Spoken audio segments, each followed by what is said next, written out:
हाँ, श्रीपाल जी पाटनी कचनेर से। और आज फर्स्ट प्राइज भी उनका सुबह निकला था। लक्की ड्रा में प्रथम पुरस्कार उनका निकला था और आज उनका ही नंबर लगा है दीप प्रज्वलन के लिए। संपूर्ण पाटनी परिवार को हमारा बहुत सारा आशीर्वाद रोज सवेरे के प्रवचन में और शाम को गुरु भक्ति में अभी क्लास में बराबर लेकर पूर्ण संचय कर रहे हैं। संपूर्ण पाटनी परिवार कचनेर संस्थान को सबको बहुत सारा आशीर्वाद लीजिए। करेंगे आज का दीप प्रज्वलन।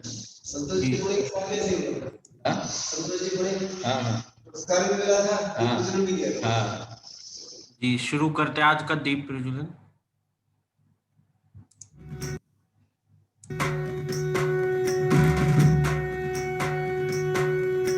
तुभ्यं नमोस्तु हे धर्म सूर्य, तुभ्यं नमोस्तु वात्सल्य सिंधु, तुभ्यं नमोस्तु हे प्रज्ञा योगी, तुभ्यं नमोस्तु हे ज्ञान योगी।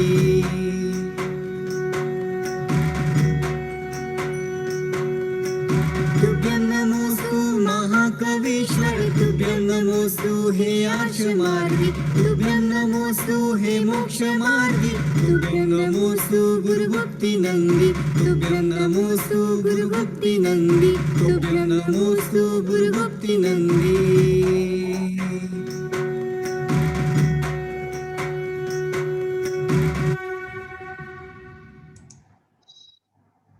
मोक्षमार्गस्य नेतारं भेत्तारं प्रभुभृतां ज्ञातारं तत्त्वानां वन्दे तद्गुणलब्धे सरस्वती नमस्तुभ्यं वरदे कामरूपिणी विद्यारम्भं करिष्यामि सिद्धिर्भवतु मे सदा।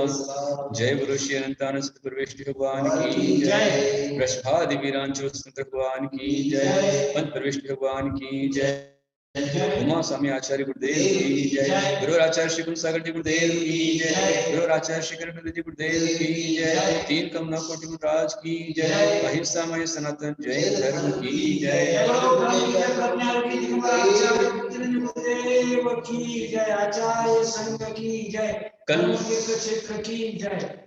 कल हमने पढ़ा था सूत्र को, दुख शोक ताप आक्रंदन वद परिदेवना न्यात्म परोहस्थानानि सद्वेद्यस्य, अर्थात आत्म परोभय स्व के लिए और पर के लिए और दोनों के लिए दुख देना,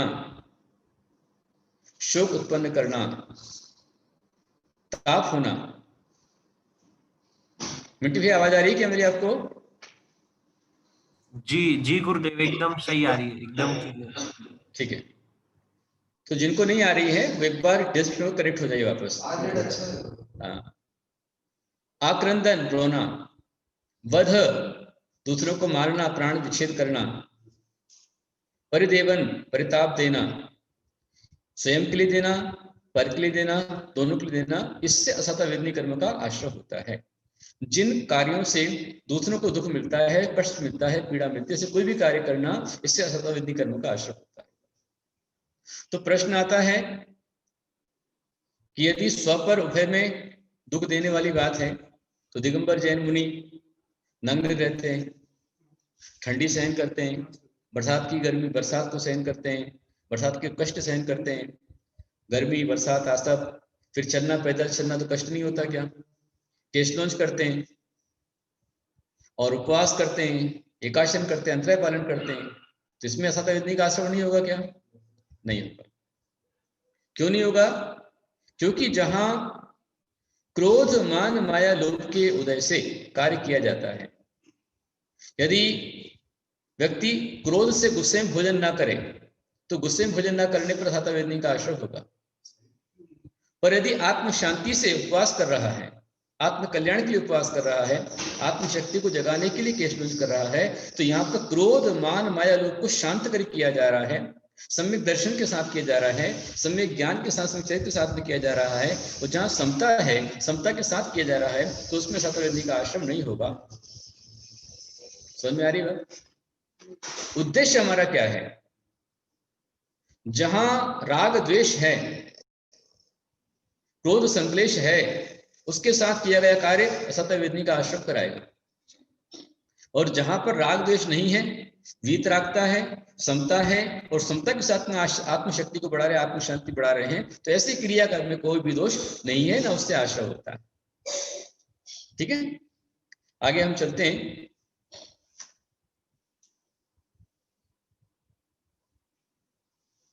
तो ध्यान रखना कि भौतिक विज्ञान के अनुसार जो बम बनाते हैं, परमाणु बम बनाते हैं, एटम बम बनाते हैं, नाना प्रकार की मिसाइलें बनाते हैं, इनका उद्देश्य क्या है?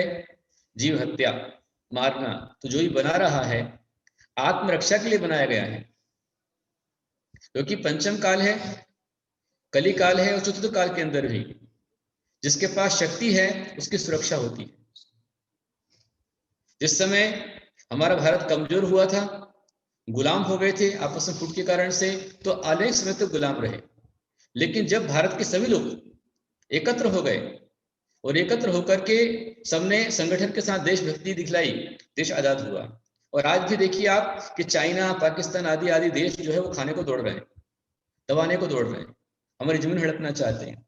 तो ऐसे लोगों के लिए छठम शाठ्यम समाचरित, उसके लिए आत्मरक्षा के लिए यदि हमने अपनी शक्ति को रखा है उसमें दोष नहीं है। पर जो आतंकवादी नाना प्रकार के बम बनाते हैं, मिसाइलें बनाते हैं, या कोई विध्वंस के लिए, विनाश के लिए जो बनाया जाता है, उसमें असतविधि कर्म का ही आश्रय होगा।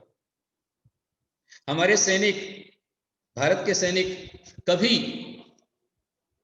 दूसरों पर हमला करने नहीं जाते हैं।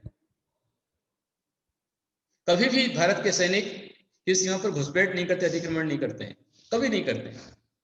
जब हमारे देश की सीमाओं पर आक्रमण होता है, सैनिकों पर आक्रमण होता है, जनता पर आक्रमण होता है, तो उसका प्रतिकार, उसको शिक्षा देने के लिए जाना पड़ता है। विरोधी हिंसा कहेंगे, आरंभ नहीं है, संकल्प हिंसा नहीं है। जो सामने से हमला करा वो संकल्प हिंसा है। यदि हमारे सैनिक खुद आगे होकर के पाकिस्तानियों को परेशान करते हैं, किसी चाइना को परेशान करते हैं, या अपने देश में परेशान करते हैं, तो बराबर संकल्प हिंसा का पाप लगेगा उसको, वो देशद्रोही है। पर जो सच्चा सैनिक भारत का है वो ऐसा दुष्कर्म नहीं करेगा। क्यों बाबा जी? बराबर।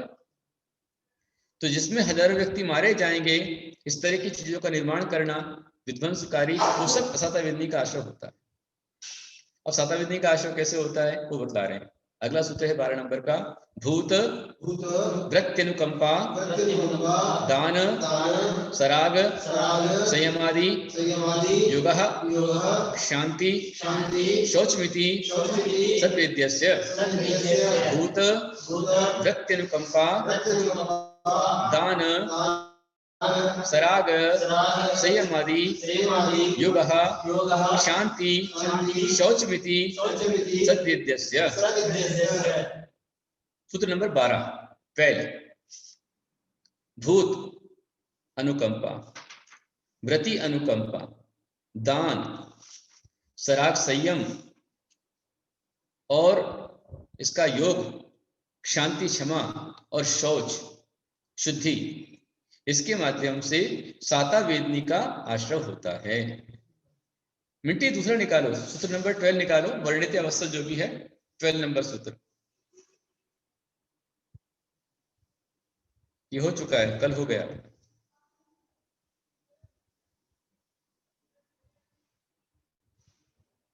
हाँ यही है, भूत अनुकंपा, वृत्ति अनुकंपा।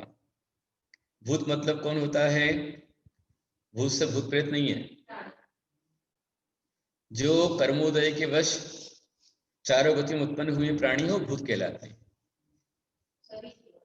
संसार के सारे जीव, मनुष्य, नारकी, तिर्यंच, देव, जो भी हैं प्राणी मात्र हैं, उनके प्रति भूत अनुकंपा।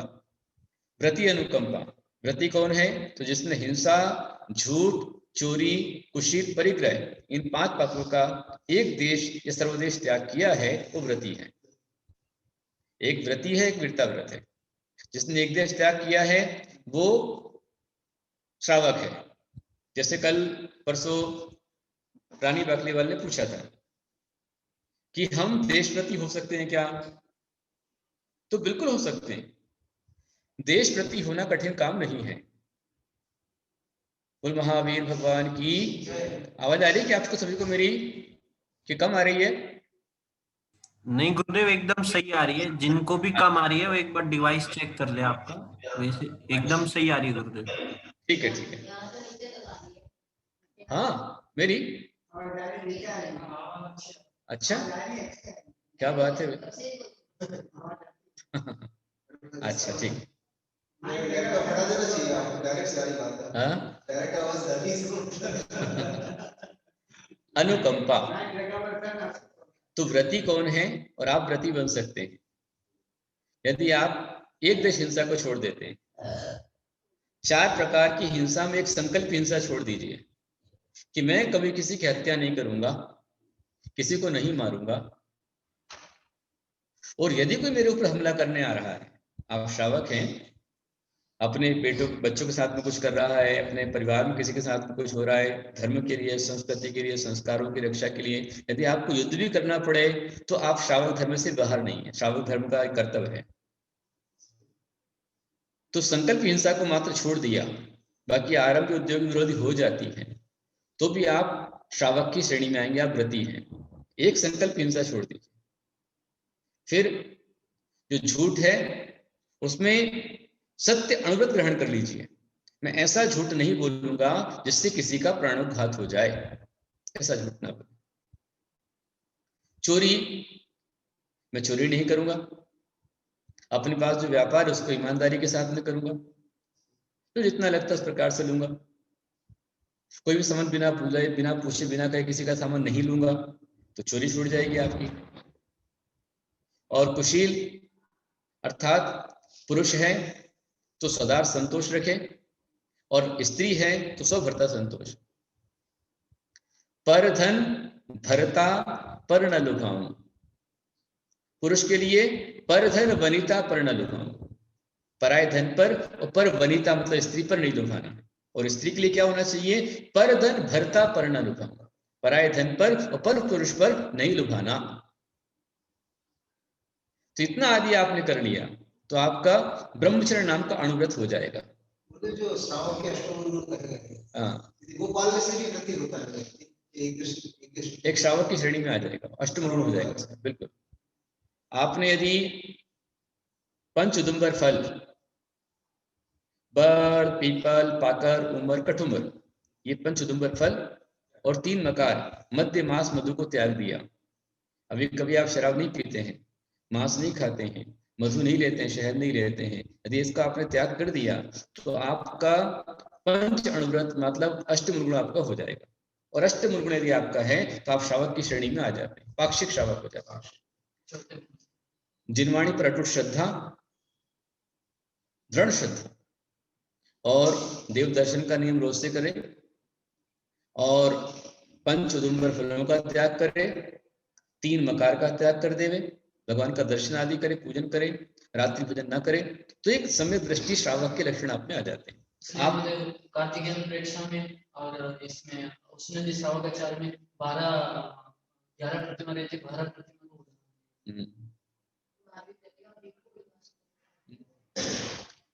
तो इस तरह से ये जो श्रावक व्रत है आप पाल सकते हैं।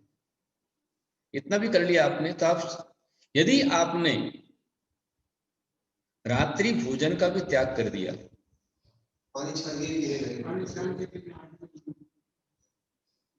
बिल्कुल, नियम जब भी लिया जाता है तो नियम देव शास्त्र गुरु की साक्षी में लिया जाता है। विशेष करके गुरु की साक्षी में नियम लिए जाते हैं। स्वतः भी लिया गया नियम की श्रेणी में नहीं आता है, और उसमें कई बार छूट भूल चूक हो जाती है, पर गुरु से लिया तो अपन दृढ़ता से पालन करते हैं। गुरु का आशीर्वाद उसके लिए हमारे लिए काम करता है, और दोष होने पर उसका प्रायश्चित गुरु हमको देते हैं। इसलिए जब भी नियम लिया जाता है, जैसे हम लोग दीक्षा लेते हैं तो स्वयं लेते हैं क्या? नहीं, गुरु से दीक्षा लेते हैं। चौथे काल में भी जितनी दीक्षा होती थी तब वो सारी की सारी दीक्षाएं भगवान की साक्षी में होती थी, भगवान के सामने होती थी, भगवान की स्वीकृति से होती थी। परम गुरु जगत गुरु है, परम गुरु है, तीर्थंकर हमारे परम गुरु है। तो इस तरह से व्रती आप बन सकते हैं, कोई कठिनाई नहीं है, बहुत सरल है। आजीवन मांसाहार का त्याग कर दो, 7 व्यसनों का त्याग कर दो, मांसाहार मत करो, शराब मत पियो, मधु सेवन मत करो, कोई बात नहीं। आपने त्याग कर दिया है, दवाई मिक्स हो तो जिस दवाई के अंदर मिक्स हो अपन देख ले, कोड बार आता है, यदि उस पर ग्रीन जोनल लिखा है, ग्रीन साइन है उसके ऊपर, उसके बाद में यदि आ गया तो आपको दोष नहीं है। यदि आपको पता चल जाता कि हाँ इसमें है तो अपन ना ले। यदि अपनी आयु है, प्रबल है, बचेंगे अपन आराम से, कोई दिक्कत नहीं है, कोई मारने वाला नहीं है। दवाई जो है, इसलिए हर्बल आयुर्वेदिक औषधियां आप लीजिए, बहुत स्ट्रांग औषधियां हैं। आपके घर में ही जो सामान है, यदि कोई दवाई की आवश्यकता भी आपको नहीं है, यदि आपका उठना बैठना सोना नियमित हो जाए, टाइम पर आप सो जाइए, टाइम पर उठिए, रिलैक्स लीजिए, खूब चलिए फिरिए और अच्छा गर्म पानी पीजिए। एकमात्र भोजन करने के पश्चात सौंफ लेते समय एक चुटकी थोड़ा सा हल्दी और डाल लीजिए, सौंफ ले लीजिए, मुलठी ले लीजिए, थोड़ी सी लौंग का पाउडर डाल लीजिए। यदि ये आप खाते हो तो बीमारी कुछ नहीं होगी, आपको दूसरी औषधि लेने की आवश्यकता ही नहीं पड़ेगी। यदि आपका संतुलित आहार है, नियमित आहार है, आप अपने खान पान में कंट्रोल करें, ज्यादा तीखा ना खावें, बहुत तीखा ना हो, बहुत ज्यादा मीठा ना हो, बहुत ज्यादा नमक ना हो। ज्यादा नमक खाएंगे तो किडनी खराब होगी, ज्यादा मीठा खाएंगे शुगर की तकलीफ हो सकती है, बहुत तला हुआ खाएंगे तो आपको बीपी वगैरह हो सकता है। और ये संतुलित भोजन आपका है, कोई दिक्कत नहीं है। आहार और विचार में बस दो चीजें चाहिए। यदि आपका आहार शुद्ध है, आपके विचार शुद्ध हैं, तो आपका आचरण शुद्ध होने पर वही शुद्ध खान पान ही आपको बहुत सारे पापों से बचा लेगा। यही तो बात है। अगर हम प्रतिमा भी नहीं ग्रहण करें और सिर्फ नियम ले लें, कोई बात नहीं, अभ्यास तो करो। आनंदनगर में कितने लोगों ने हिम्मत की? हाँ, एक प्रतिमा बनाने की। अडूर में हम लोग गए थे, अडूर में की। अडूर में अनेक लोगों ने दर्शन प्रतिमा के नियम लिए, दर्शन प्रतिमा कि वो रोज दर्शन करेंगे। उसमें क्या है? क्या परेशानी है? वही गोलियां जो लेते हैं आप, तो गोली ले सकते हैं, पर कौन सी गोली जिसमें जीव हिंसा ना हो, नॉन जेनेटिक नहीं होना चाहिए, जेनेटिक ना हो, ये ध्यान रखें। मैं वही बता रहा हूं आपको, अपना खान पान आहार ऐसा रखो, शुद्ध रखो, समय पर खाओ, कुछ समय थोड़ा सा परिश्रम करो, विश्राम करो, तो इससे बिल्कुल आपका संतुलित आहार होगा, तो आपको अन्य एक्स्ट्रा औषधि दवाइयां लेने की आवश्यकता ही नहीं पड़ेगी। गर्म पानी 100 रोगों की एक दवा है। जितना गर्म पानी आप मतलब सहता हुआ संतुलित पानी आप गर्म पानी लेंगे, इससे अपने आप आपकी आंतों की सफाई हो जाएगी। और आंत यदि क्लियर है, पेट यदि आपका ठीक है, तो अन्य बीमारियां बहुत कम हो जाती हैं। पेट गड़बड़ होने पर ही नाना प्रकार की बीमारियां आती हैं। डाइजेशन बिगड़ने पर ही शुगर की प्रॉब्लम आती है, डाइजेशन बिगड़ने पर बीपी की समस्या आती है, कोलेस्ट्रॉल आता है, और डाइजेशन ठीक आपका है, कुछ नहीं। इसलिए तला गला ना खाएं, संतुलित शांति के साथ में लीजिए और पानी अच्छा लीजिए। और जब भोजन करते हैं तो भोजन करने के पश्चात नियम से 100 कदम कम से कम चल के आना चाहिए। आप 100 कदम चलते हैं तो ये 100 कदम चलने पर अपने आप डाइजेशन अच्छा हो जाता है। और एक बात ध्यान रखना, आयुर्वेद कहता है कि भोजन करने के बाद कम से कम 1.5 घंटा नहीं सोना चाहिए। कम से कम 1.5 घंटे यदि आप नहीं सोंगे तो आपकी कम से कम 90% बीमारी से मुक्त हो जाएंगे। और भोजन करते ही सो जाना सबसे बड़ा बीमारी घर है, महादोष कारक है, इससे नाना प्रकार की तकलीफ आती है।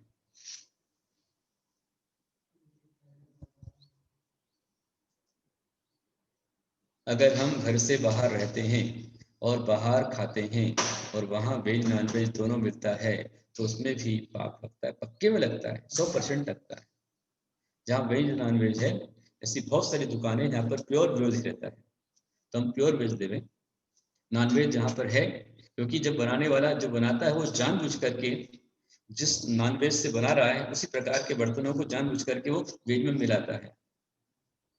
जितने बेकरी के सामान हैं ये प्राय करके जो आते हैं, तो वो पक्के में जो है उसमें इस तरह की चीजें मिलाते हैं। कई बार शोध हुआ है कि बेकरी का सामान जो भी ब्रेड है, बिस्किट है, ये पक्के में आपको मांसाहार परोसा जा रहा है, इसलिए ब्रेड बिस्किट से बचना चाहिए। आप रोज दर्शन करते हैं तो क्या वो दर्शन प्रतिमा में आएगा? नहीं। दर्शन रोज आप करें, दर्शन का आपका दर्शन आवश्यक हो रहा है, देव पूजा का आवश्यक कर्तव्य आपका पूरा हो रहा है। उसमें भी कब पूरा होगा? जब आप रोज भगवान का अभिषेक भी करते हो, पूजन करते हो, तब जाकर के वो आवश्यक पूरा होगा।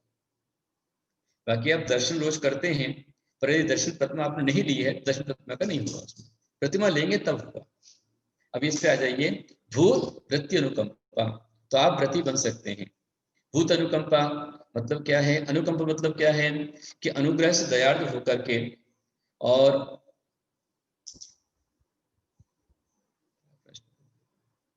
दूसरों को पीड़ा पहुंचाने पर जो आपके अंदर कष्ट मिटाने का भाव होता है, दूसरे की पीड़ा को अपनी पीड़ा मान लेना और अपनी पीड़ा मानकर उसको मिटाने की भावना यदि है तो अनुकंपा कहलाता है। आउट कंट्री में सभी शॉप मॉल में वेज नॉन वेज दोनों मिलते हैं, तो वही तो बात है। इसलिए तो हम बोलते हैं कि भाई क्यों जाते हैं आप आउट ऑफ कंट्री में? कई बार क्या होता है 99% ये हाँ हाँ ये घंटा देखा था, हाँ ये प्रॉब्लम हो जाती है। हाँ, लोग सोचते कि सुन नहीं रहा बाकी ऐसा। सही बात। इसलिए अपनी मातृभूमि को छोड़ के मत जाइए। भाग्य में यदि किस्मत में है तो यहीं पर आपको मिल जाएगा, और भाग्य में नहीं है तो स्वर्ग में भी कुछ नहीं मिलेगा, है कि नहीं? अपनी किस्मत पर भरोसा कीजिए, भाग्य विदेशों में भरोसा धन मिल जाएगा, कीजिए। हाँ, विदेशों में धन मिल जाएगा, स्वच्छता मिल जाएगी, परंतु गुरु नहीं मिलेंगे, संस्कार नहीं मिलेंगे, धर्म नहीं मिलेगा।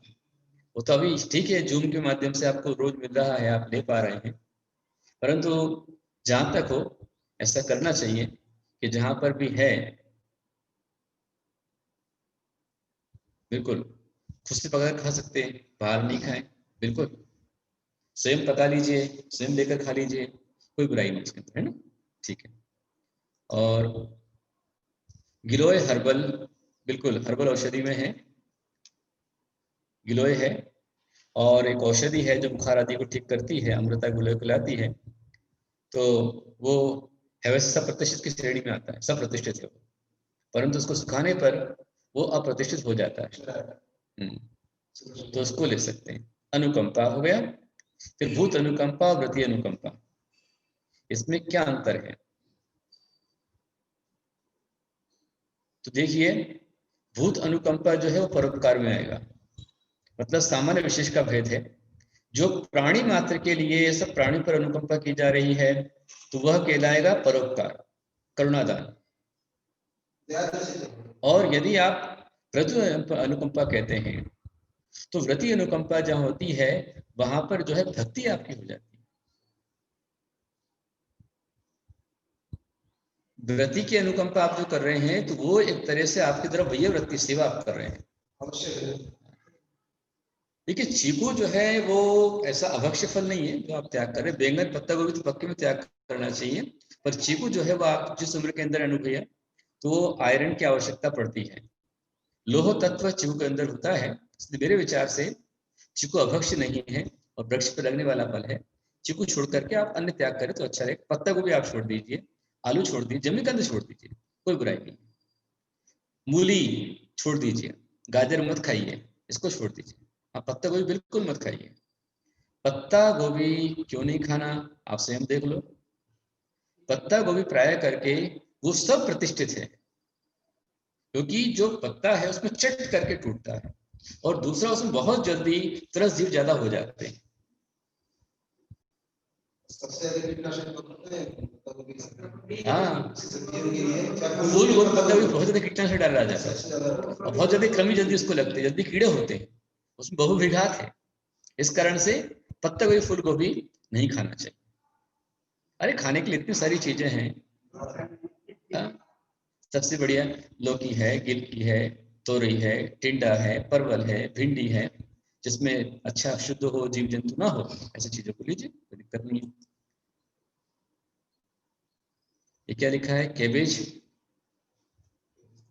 केबेज क्या होता है भाई?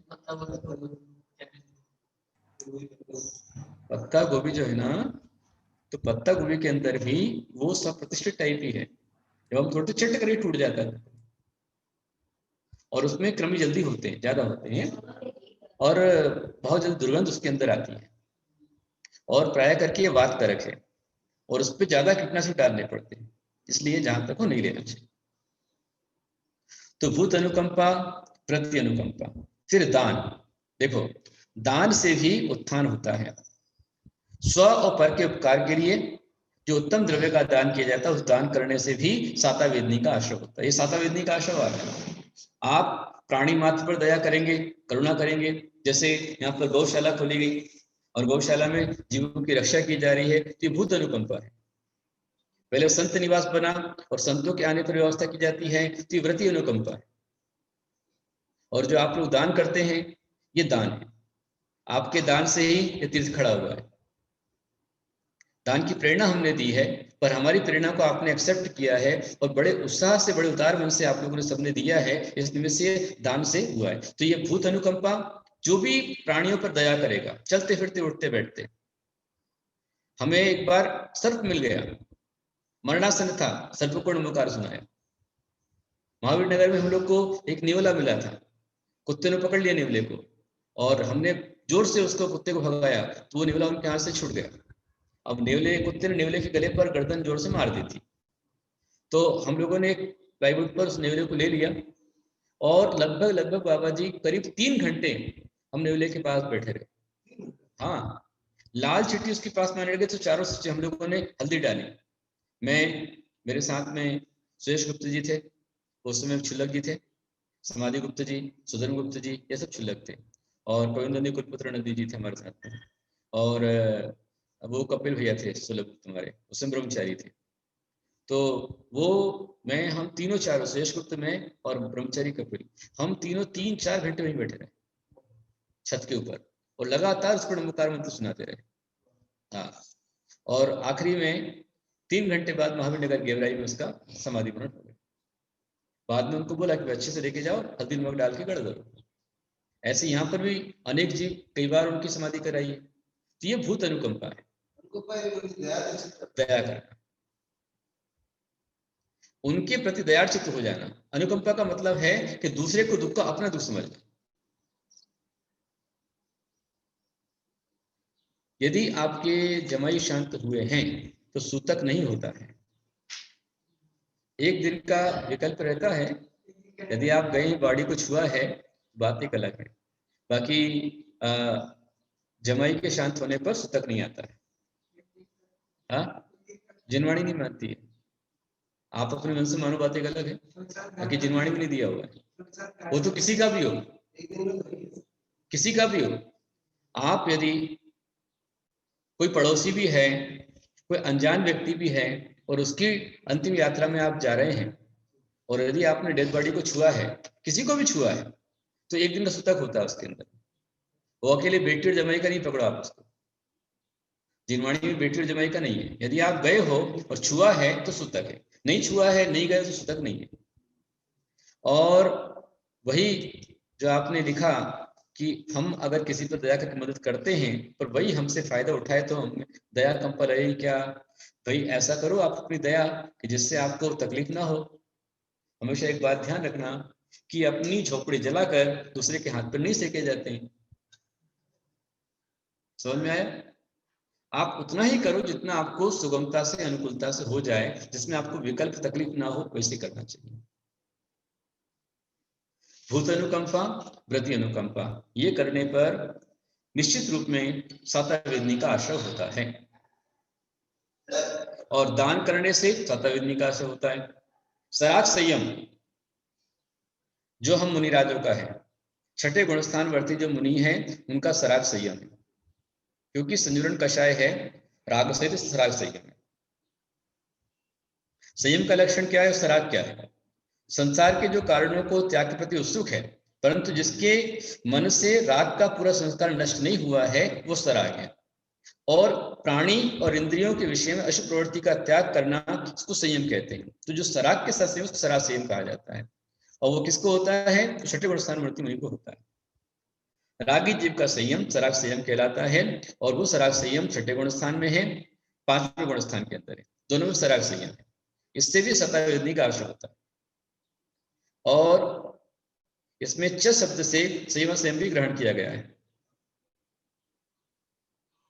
संयम आदि, तो संयम संयम भी इसके अंदर ले लेना, दोनों चीजें इसके अंदर आ जाएंगी। और योग, तपस्या आदि करना, ये योग कहलाता है। फिर शांति, मतलब क्रोध आदि के कारणों का निराकरण करना, क्रोध को शांत करना अपने और दूसरे का, उसको शांति कहते हैं। और लोभ को त्याग करना शौच कहलाता है, शुचिता प्राप्त करना। तो इसके माध्यम से, और इति शब्द जो दिया हुआ वो इस प्रकार से है, अनंत भगवान की पूजा करने से, उसमें तत्पर होने से, पूजा की तैयारी कर देने से, बाल और व्रत साधु की तपय्य वृत्ति आदि करने से, इनसे भी सातावेदनी का आश्रय होता है। और कैसा होता है? आपने सुना है, देखा है कि भीम 100 कौरव 5 पांडव को हमेशा मारने की ताक में रहते थे, और भीम को खाने का शौक था, इसलिए खाने का शौक देख करके उसी को कमजोरी पकड़ करके दुर्योधन ने खीर बनाई बचपन में, और अच्छा खीर बना करके उसमें कालकूट विष डाल दिया, और वो कालकूट विष डालकर खीर जो है उसको खिला दी भीम को। खीर खाते ही भीम मूर्छित हो गया, नींद आ गई उसको, तो चटाई में लपेट करके उसको नदी के अंदर में बहा दिया, गंगा के अंदर में, गहरी नदी में। लेकिन भीम का बाल बाका नहीं हुआ। क्यों नहीं हुआ? क्योंकि भीम ने पूर्व पर्याय में खूब वयोवृत्ति की थी, औषध दान किया था। तो साधु की सेवा वयोवृत्ति करने के कारण से उसको ऐसा पुण्य का बंध हुआ था कि कालकूट विष पीने के बाद में, खीर खाने के बाद में, जहरीली खीर खाने के बाद भी उसको और 100 हाथियों का बल उसको आ गया, और बलशाली हुए। तो यदि पुण्य का योग है तो जहर भी और बल प्रदान कर देता है। जैसे कीमोथेरेपी होती है तो कोबरा सांप का जहर ही कैंसर को मार देता है, और पाप कर्म का उदय हो तो औषधि ही जहर बन जाती है, रिएक्शन हो जाती है। तो ये जो है क्षमा रखना, शौच के परिणाम रखना, संतोष रखना, इनसे भी सातावेदनी का आश्रय होता है। अनुकंपा और दया, इसके अंदर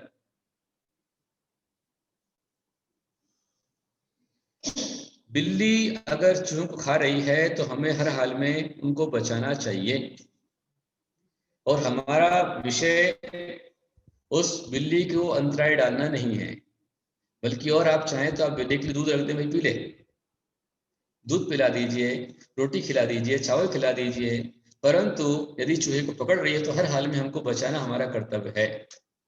देखकर यदि आप नहीं बचाते हो तो आपको भी अप्रत्यक्ष रूप से उस हिंसा का दोष लगेगा।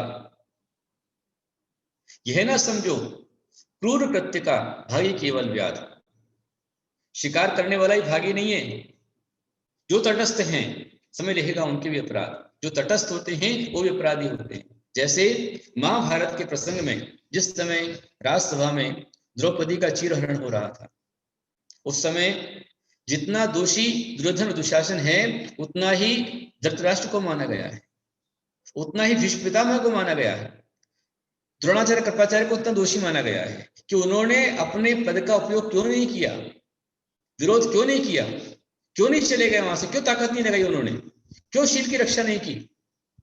जो देख रहे थे वो अपराधी माने गए। ऐसे ही यदि बिल्ली चूहा खा रही है और तुम्हारी ताकत तुम बचा सकते हो, तुमको बचाना चाहिए। बिल्कुल उसकी भूख को शांत कर दीजिए, आप दूध दे दीजिए, दूध पे दो, रोटी दे दो, कुछ भी दे दो, लेकिन उस समय उस चूहे को बचा दो। और ऐसे ही यदि कुत्ते बिल्ली को पकड़ रहे हैं तो बिल्ली को बचाना चाहिए। कोई भी जीव हो, हम लोग तो जब विहार करते हैं, चलते हैं, पड़गान होता है, कई बार हमारे आसपास चींटी होती है, इशारा करता हूँ बच्चों चींटी पैर मत रखो, चींटी बचाया जाता है। बिना मतलब के पानी नहीं बिगेड़ना, बिना मतलब के लकड़ी नहीं काटना, बिना मतलब की पत्तियां नहीं तोड़ना, बिना मतलब फूल नहीं तोड़ना। भगवान की भक्ति के लिए, पूजन के लिए फूल लिया, कोई दोष नहीं। भगवान को पूजन में फल चढ़ाया, गुरु का आहार दाने फल दिया, कोई दोष नहीं। लेकिन बिना काम पत्थर मारना फल को दोष है, अनावश्यक पाप ज्यादा है, वो पाप नहीं करना चाहिए। तो इस तरह से क्या हुआ, ये सातावेदनी का आश्रम, भूत अनुकंपा, ऋतु अनुकंपा, सराग संयम, अनुकंपा, दान करने से भी सातावेदनी का आश्रय होता है। आप जितना भी दान करते हैं, ये दान करने से उत्थान होता है, अंतराय का निवारण होता है, जीव का उत्थान होता है, और सातावेदनी का आश्रय होता है। सराग संयम जो अभी चल रहा है, यदि आपने इतना भी कर लिया, गति तो बहुत बात की छोड़ो, यदि आपने इतना भी कर लिया कि मैं मन से, वचन से, कर्म से, प्रत्यक्ष या परोक्ष में मैं किसी प्रकार से अनायतन सेवन नहीं करूंगा, मिथ्या देव शास्त्र गुरु को नहीं भजूंगा, और अपनी माता जिनवाणी पर अटूट श्रद्धा, निर्गंत गुरु जो मोक्ष मार्ग दिखला रहे हैं उन पर अगाध श्रद्धा, सच्चे देव पर गहन भक्ति हमारी हो तो भी एक सम्यक दर्शन भी हमको संसार से पार कर सकता है। सबसे पहले आप सम्यक दृष्टि होने का प्रयास कीजिए। जिनवाणी पर किसी प्रकार की शंका मत रखिए, कदापि मत रखिए, इसमें आपका कल्याण हो जाएगा। और फिर जैसी परिणाम विशुद्धि बनेगी, आप सराग संयम धारण करते हैं, यदि आप रात्रि भोजन का त्याग करते तो भी वो व्रत की श्रेणी में आएगा कि आप व्रती की लाइन पे चल पड़े हैं। आपने आजीवन मांसाहार छोड़ दिया तो आप व्रती की लाइन में आ गए, आजीवन शराब छोड़ दिया आप व्रती की लाइन में आ गए, बहुत बड़ा फल है उसका। बिल्कुल नहीं आएगा। किसी गरीब को, भिखारी को, नौकर को, काम वाले को आपने भोजन दिया है तो ये भोजन करुणा दान में आएगा, परोपकार में आएगा, पर दान की श्रेणी में नहीं आएगा। पात्र दान जिसे कहते हैं वो पात्र दान की श्रेणी में नहीं आएगा। करुणा दान है, परोपकार है, कोई बुराई नहीं उसके अंदर में, कर सकते हैं, लेकिन उसे आप ये मत समझिए कि मैं दान कर रहा हूँ, परोपकार मानिए आप उसको, और ये करना चाहिए। लौकिक में क्या है, मतलब उसी को अंतों को भी दान मानते हैं। हाँ, वो नहीं होता है।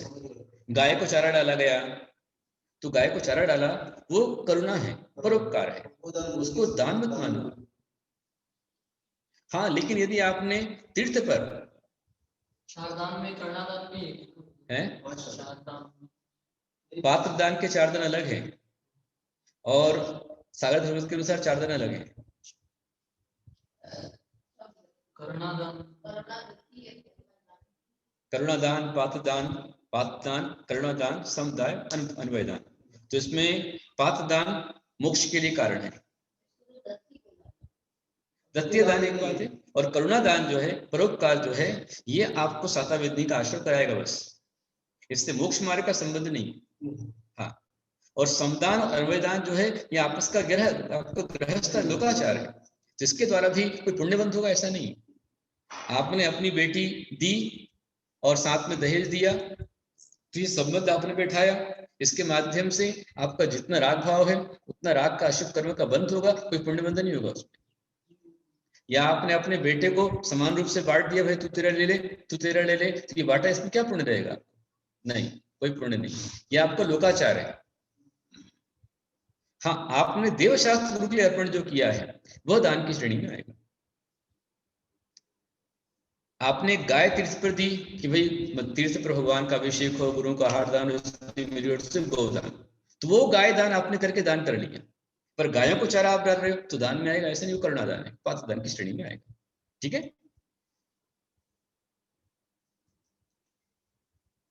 अगर रात को सपने में भगवान की प्रतिमा हिलती हुई, चलते हुए खंडित प्रतिमा दिखती है तो इसमें भी पाप लगता है क्या? पाप तो नहीं है, लेकिन वो जो है आपको अशुभ का संकेत है। भगवान वीतरागी होते हैं और वीतराग भगवान समुद्र में अच्छे रखते हैं, यदि वो खंडित दिखलाई देवे, चलते हुए दिखलाई देवे अथवा हिलते दिखलाई देवे तो ये अशुभ सपना आया हुआ है और उसका परिहार करना चाहिए। परिहार के लिए हमें उस दिन अवश्य में महाशांतरा कर लेनी चाहिए। पूजा में आहार दान में पैसे चढ़ाते हैं तो वो गुरु को दें या गुप्त दान में दें। पूजा में आहार में कहाँ पैसे चढ़ाते हैं? आहार दान में पैसे कभी चढ़ते नहीं है, कहीं चढ़ाते हैं आहार दान में? आहार दान में कहाँ पैसे डालते हैं? डालते? हाँ, पूजा में डालते होंगे, तो पूजा में जो डालते हैं पैसे उस पर अधिकार गुरु का ही होता है, वो ले जाए, अपना कोई काम नहीं। जो जीव जिसको खाना नहीं मार रहा है तो भी नमस्कार सुना सकते हैं क्या? मतलब जिस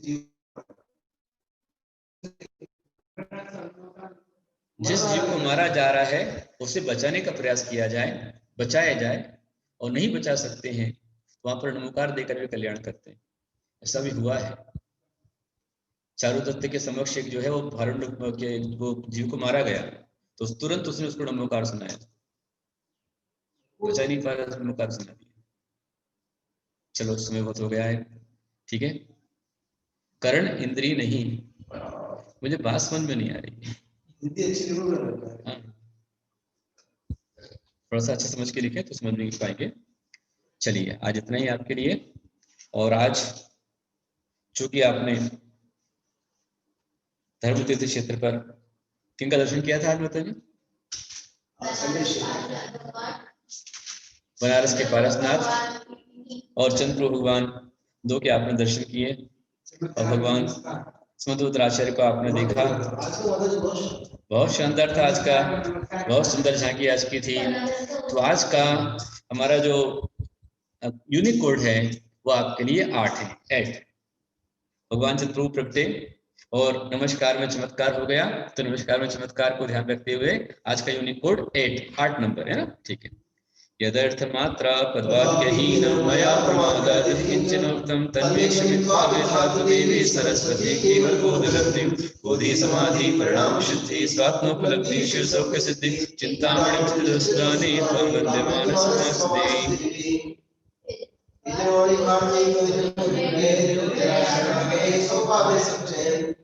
ज्ञानते सुजलोकालो सुवाणी पुस्तकरो सुधाने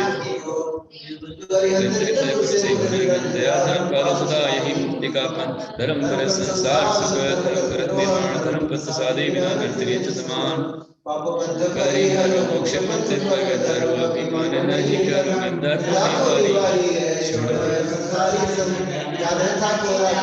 सुमति सुकरियो संगे बड़ो उपकारी है मुनि मन निर्मल जैसो है गंगा पूज काटत करम बंधन अब तत्वधारी है संयमति करियो जप 12 विधि धारियो तब ऐसे मुनि राज सबको वंदना हमारी है, ऐसे ऋषि राज सबको वंदना हमारी है। अंचे भी पूजे भी बतावें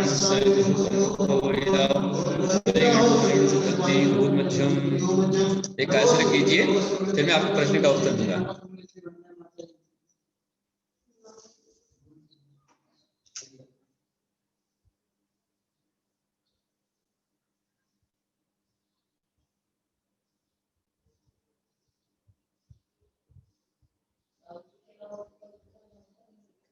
जिन जिन ने प्रश्न किए उन सबको बहुत सारा आशीर्वाद, क्योंकि आपने भी प्रश्न स्वाध्याय किया है। अभी एक जिज्ञासा रखी है कि जिसके कर्ण इंद्री नहीं है, ऐसे एक इंद्री, 2 इंद्रिय और 3 इंद्रिय जीव, यदि वो कष्ट में है, कोई उन्हें मार रहा है, तो उनको नमोकार सुना सकते हैं क्या? बिल्कुल सुना सकते हैं। आप सोचिए, क्योंकि जिनके कर्ण इंद्री नहीं है, नहीं होने के बाद भी उनकी जो स्पर्श रचना और घ्राण है वो अपने आप में बहुत सेंसिटिव होती है। आप देखो जो वृक्ष हमारे हैं उनकी एक इंद्री मात्र है, स्पर्श इंद्री मात्र उनको है, वो कहाँ सुनते हैं?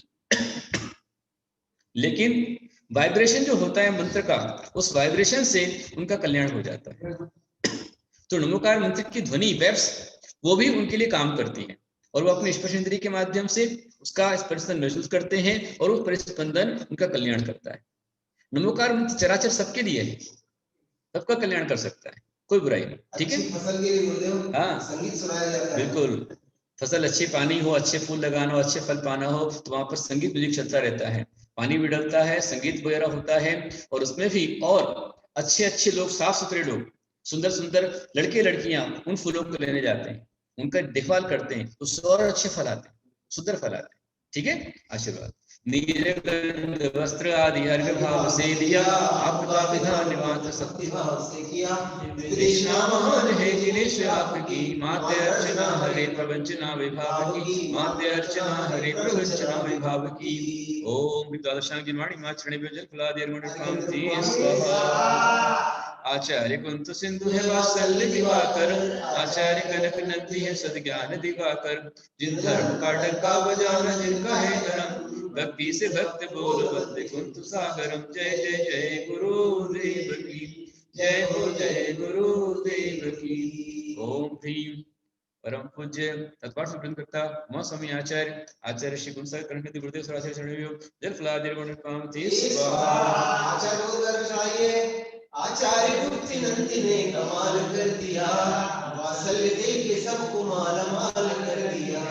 पूजा हमारी आपने स्वीकार कीजिए, गुरुदेव मुस्कुरा के आशीर्वाद दीजिए। जय जय जय गुरुदेव की जय हो, जय गुरुदेव की। ओम ब्रह्म प्रज्ञा आचार्य भगवत श्री विष्णु गुरु साक्षात विराजमान श्री जगत और यम महागम दिव्यागम रूपाभिषेक स्वाहा। सबको बहुत सारा आशीर्वाद। नमोस्तु गुरुदेव। नमोस्तु गुरुदेव। वंदना माता जी। उत्तम। जय बोलो परम पूज्य जी गुरुदेव बोल। जय बोले परम पूज्य प्रज्ञा योगी दिगंबर जैनाचार्य श्री गुप्तेंद्र जी गुरुदेव की जय। हम लोग फिर से इसी आईडी पे 6:30 बजे मिलेंगे और आज जो है हमें 2 आचार्यों के एक साथ दर्शन मिलेंगे। तो आप सब लोग ठीक 6:30 बजे इसी आईडी पे ज्वाइन होइएगा। आचार्य गुप्तिनंदी जी एवं आचार्य गुरुधनंदी जी, गुंधर नंदी जी, आज वो 2 आचार्य हमारे सामने होंगे। तो आप सब लोग इसी आईडी पे फिर से साथ में भट्टारक धर्मसेन जी जो एजीएन कॉलेज के पीठाधीश हैं, पुरुष क्षेत्र के पीठाधीश हैं, भट्टारक धर्मसेन जी, वो भी यहाँ रहेंगे और आचार्य गुरुधन जी रहेंगे और मैं तो आपके बीच में हूँ ही। इस तरह आज संगम आपको मिलेगा और सभी उसका लाभ लीजिए। ठीक 6:30 बजे उपस्थित रहिए। सबको मेरा बहुत सारा आशीर्वाद। अभी मैं आप सबके माइक अनम्यूट कर रहा हूँ। आप गुरुदेव को नमोस्तु बोलकर नमोस्तु गुरुदेव जी। नमोस्तु गुरुदेव। वंदना माता जी।